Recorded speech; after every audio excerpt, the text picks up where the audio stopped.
বাইকটা নিয়ে সকাল সকাল বেরিয়ে পড়লাম রামপুরহাটের উদ্দেশ্যে। যেহেতু ভিডিওটা 21শে জুনের, তো সেখানে ছিল যোগা ফেস্টিভ্যাল এবং আর্ট কম্পিটিশান এবং এক্সিবিশন। তো সেখানে আমি পার্টিসিপেট করেছিলাম। দেখো রেলওয়ে ইনস্টিটিউটে এখানে পৌঁছে গেছি, যেহেতু এখানে অনুষ্ঠানটা ছিল। যেহেতু রেল কর্তৃপক্ষের জায়গা, সেহেতু দেখো অনেক ছবি আঁকা রয়েছে দেওয়ালগুলোতে। আর এই যে ছবিগুলো দেখছো, এগুলো আর্ট এক্সিবিশনের জন্য অনেক স্টুডেন্ট জমা দিয়েছে। তো দেখো কম্পিটিশান স্টার্ট হয়ে গেছে বাচ্চাদের। তো আমাদের 10 মিনিট পরে আমাদেরটা হবে।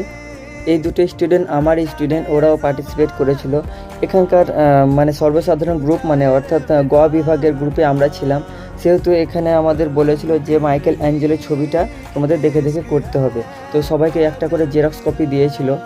এখানে সর্বমোট স্টুডেন্ট ছিল 350 জন। আর আমাদের বিভাগে কতজন ছিল ঠিক আমি বুঝতে পারবো না, কেননা অনেক ভিড়ের মধ্যে আমরা আগেই বসেছিলাম, শেষে অনেক স্টুডেন্ট এসেছিলো। তো মোটামুটি মনে হয় 15 জন হবে। এই ছবি অনেক আগে জমা হয়ে গেছে, এবার আমার খাতাটাও জমা নেবে। তো দেখতে পাচ্ছ আমি ছবিটা কমপ্লিট করে দিয়ে দিলাম স্যারকে। এখানে আমন্ত্রিত ছিলেন নবনির্বাচিত রামপুরহাটের বিধায়ক মাননীয় ধ্রুব সাহা।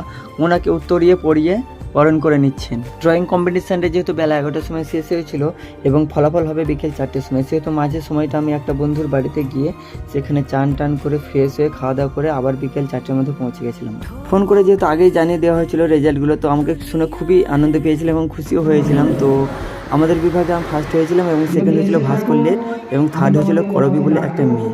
মাননীয় বিধায়কের হাত থেকে সিলভার মেডেল পুরস্কার পেয়ে আমাকে খুবই ভালো লাগলো।